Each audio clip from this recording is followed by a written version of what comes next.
You are currently listening to The Mark Bishop Show on Tucson Business Radio with your host, Mark Bishop, and today's guest, Richard Whitworth of Cetera Financial. My guest this morning is Richard Whitworth, AIF, Managing Director of Business Consulting for the Cetera Financial Group. Hi, Richard, and welcome. Hi, Mark. Pleasure to be here. Thanks for having me. You're most welcome. Now, as Managing Director of Cetera Financial Group's business consulting organization, you manage a team of business consultants and subject matter experts. What do you actually provide, Richard? Sure. Great question, Mark. So Cetera Financial Group is a wealth management financial services company with 6 broker-dealers and about 8,000 financial advisors who affiliate with one of those 6 firms. My business consulting team engages those financial advisors as business owners to try to help them make more objective strategic decisions about their organization.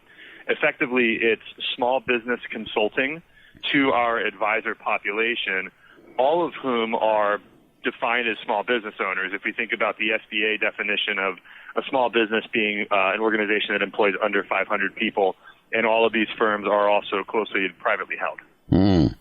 Well, of course, it's, the big event this week is Small Business Week. You are frequently quoted in industry publications and you speak regularly at industry conferences. You received your Bachelor of Science in Finance from the University of Delaware with minors, I believe, in Spanish, economics, and international business. And you hold an international MBA with honors from IE Business School in Madrid in Spain. How on earth did you get to Spain? It's quite funny. My parents are educators, retired public school teachers from the middle part of New Jersey, and they always wanted me to learn another language. So I studied Spanish all through elementary and high school, had the opportunity during my undergraduate studies to spend 2 semesters in Spain, in Granada, doing more culture and language. But when I thought about graduate studies, really wanted to think about how business worked globally and internationally. If you think about the fact that 70% of the world's GDP exists outside of the United States, you need to be able to communicate and work with people from all fabrics of society and of the world. So it was a wonderful opportunity in that I got to live in Madrid for 2 years, study with people from about 60 different nationalities who are a part of the program, and really learn firsthand what it takes to drive change and drive profitability in an organization when you're working with a very wonderfully diverse set of colleagues as well as clients. Well, that's it. Yeah. I mean, you've got to be on top of it globally these days.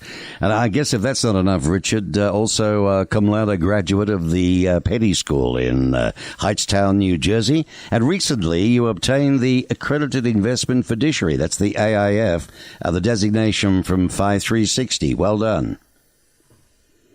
Thank you very much. It's been a wonderful. I'm a big believer, and I think that all business owners should do it in terms of just sharpening one saw and figuring out how you can go through a professional development course, ongoing, right? We should all be lifelong learners. The beauty of the Accredited Investment Fiduciary designation is that it very much lines up with what Cetera Financial Group espouses, which is deliver unbiased, objective advice to clients.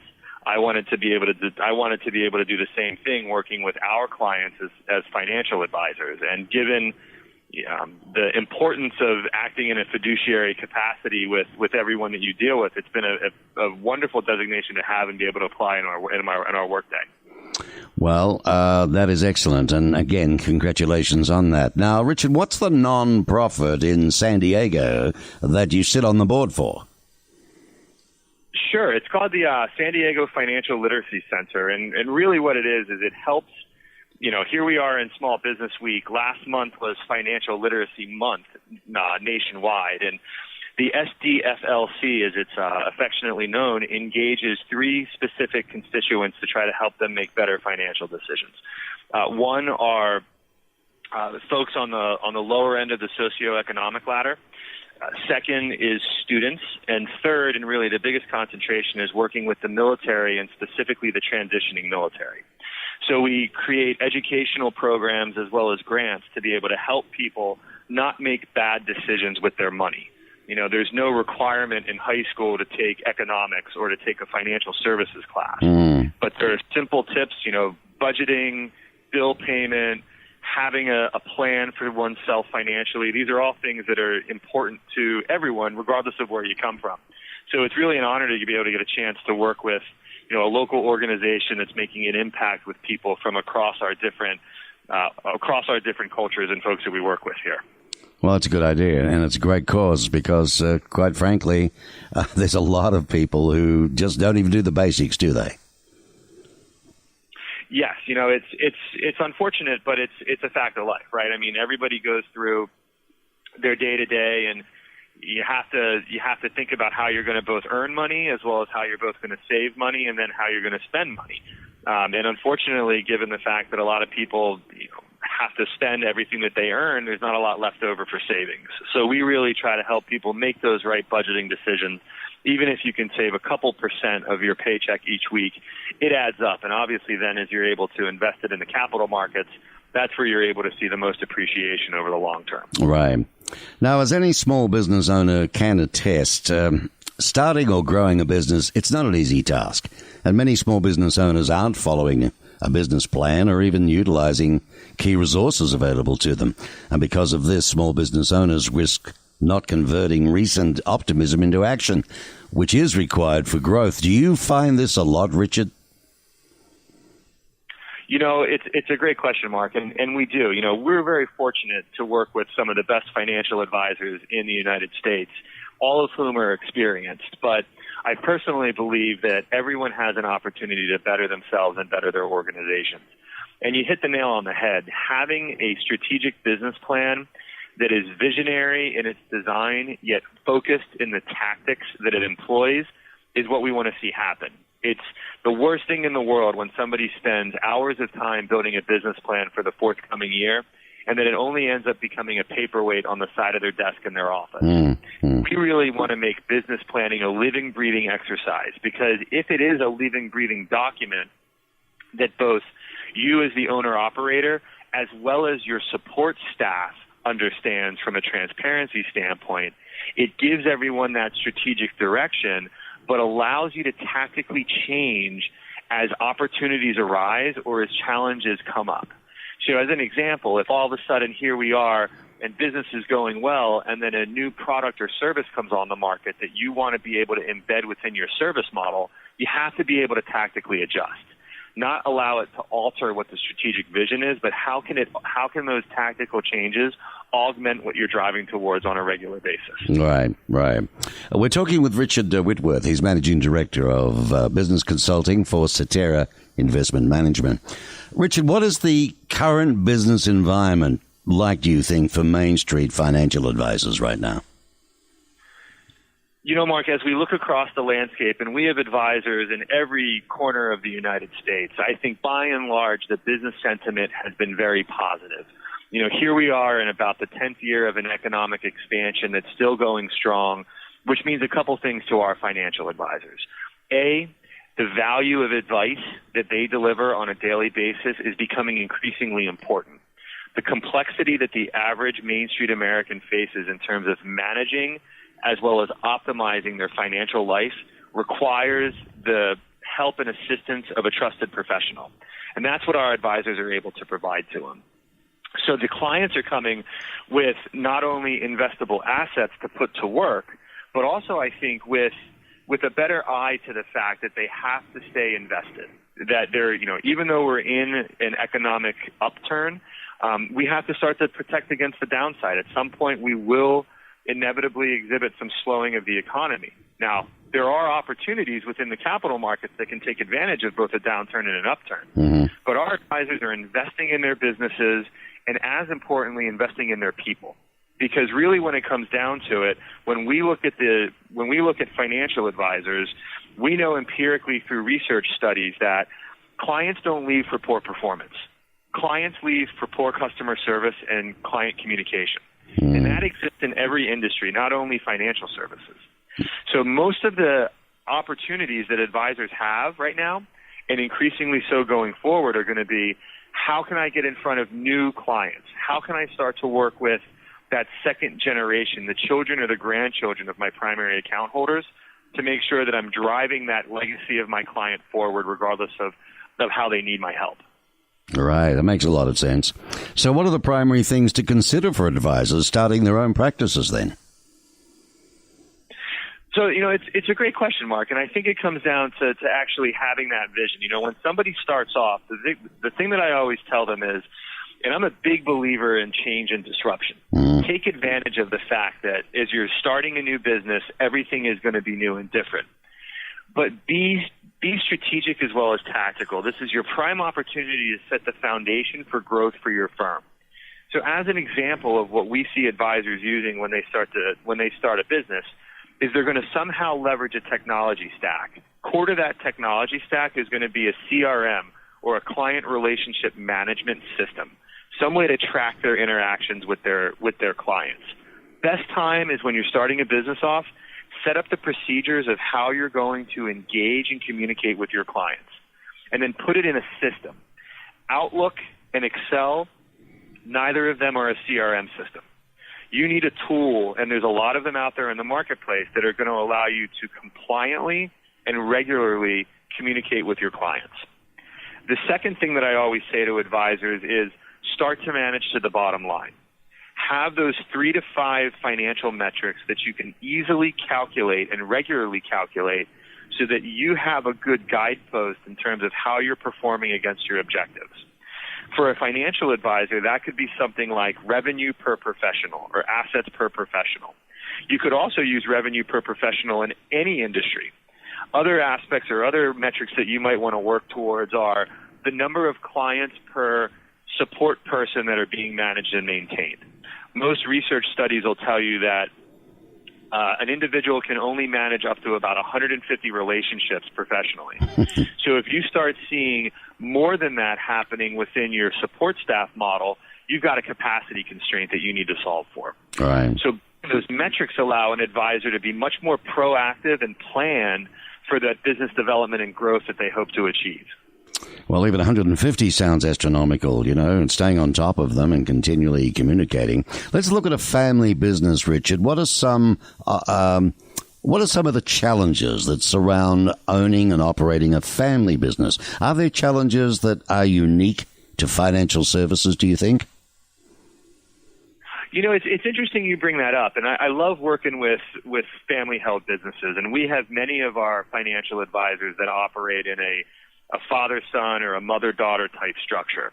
And I think it's wonderful because first and foremost, it's the lifeblood of the economy, right? Having these small businesses closely held and family controlled is really what drives our economic growth. But everybody knows sitting around the dinner table at night with their family or during a holiday gathering that sometimes it's tough to work with family. The best thing that somebody can do is to try to set up, to the degree to which they can, an objective structure of how they're going to manage the business working with their family. To me, it starts with roles and responsibilities and clearly defining them and having some sort of employee agreement in place so that people can separate the personal from the professional. You have to be able to leave the drama that exists at home in the house when you walk into the office every day. And having those defined roles and responsibilities and the expectations of those roles is what's really going to clearly allow somebody to be able to separate from the personal and the professional. Yeah. The other thing that I think of as well is a big thing with family and closely held businesses is what is the exit strategy. So when you talk about continuity and succession, most primary business owners, if there's a family member in place, expect that family member is going to take on and sort of become that generation 2 or that next gen owner. But unless you're proactively asking and communicating with that person, they may not want to actually take on the reins of being an entrepreneur. So really having that forward-thinking viewpoint around what's my exit, how long am I going to be in the business, and then communicating with the younger family members in the business to make sure there's alignment between the principal or the owner's vision and the vision of the next gen that's going to come in and manage the organization. Yeah, well, you sort of beat me to it on that one. I was going to ask you, what should small business owners in financial services consider when it comes to succession and business continuity plans? I mean, it must be hard within a family scenario, the expectations to continue on, carry on the mantle. The person, boy or girl, could be extremely different from mum or dad. Very much so. And that's the beauty of teaming and of diversity, the way that I think about it, right? Everybody's going to bring a unique skill set or point of view to the organization. When we talk about, especially in financial services, bringing in that next generation of owner allows for a better fit, theoretically, when working with younger clients. It's pretty much a known and a given in our industry that the average client is within about 10 years of age of his or her financial advisor. You grow up with your clients, and really you grow up with your clients regardless of what industry that you're in. So having that next gen or that successor in place is going to give an advisor an opportunity to communicate much more effectively with the Gen X, Gen Y, Gen Z, and millennial generation. You have to have people that fit the profile of the people that you want to work with. As it comes and it relates to continuity and succession specifically, we really at Cetera Financial Group break it up into three areas. First is the business continuity. What happens if there's a disruptive event and you can't get to the office? Making sure that there's systems in place from a remote access and that you can communicate with both staff and clients around if there's that weather-related disruption. That's the first and the easiest thing to do. Have that business continuity plan so operations maintain. The next level is continuity for the owner-operator of the organization. And that's the proverbial, what's going to happen if there's disability, illness, or you're just ready to take that 4-week vacation in Europe with your spouse. Having the procedures in place and the processes such that the principal owner and operator can step out for a period of time and have assurances and confidence that the business practices that they espouse are going to continue to happen in the manner in which they want. That's continuity. Every business owner should ask, if I step out and away for 2 weeks, will the business be able to continue to operate without me? And then the last part is the orderly exit from the business, which is the succession plan. The goal of any small business owner should be to optimize the value of their firm such that they can extract that value through and monetize it through an exit event. For most advisors, the sale of their independent financial advisory firm is going to be one of, if not the biggest financial windfalls for them during their own retirement. And you can extend that to any small business owner, be it the contractor, the franchise owner, or the restaurateur. The sale of that business is going to be a large chunk of their retirement. Having a plan in place around what that exit is going to look like, both from a time frame standpoint, as well as what are the tactics that I can use to drive and enhance value. Having that monetization and sort of value optimization bent in somebody's mind and viewpoint is really what's key to being successful throughout that continuity and succession continuum. By gee, I tell you what, a couple of important points there, I think. You hear of people building a business and their friends say, well, it must be great now. You can have all the time in the world that you want. I got news for you, Jack. I haven't had a holiday in 3 years. It's so hard. That's what you say. Mate, absolutely fantastic information. Now, where can people find out more, Richard? Where can small business owners turn for help? So it's really great. From our standpoint, you can reach out to us at Cetera, www.cetera.com. And for those that are interested in learning more about how we can support both business owners as well as clients, one of our roughly 8,000 independent financial advisors have the tools and resources to be able to help somebody achieve their financial objectives. I'm also available to help out with anybody. I have a personal commitment that if I help a business owner make the right decisions about his or her business, that's going to carry through to a better client experience for that end consumer.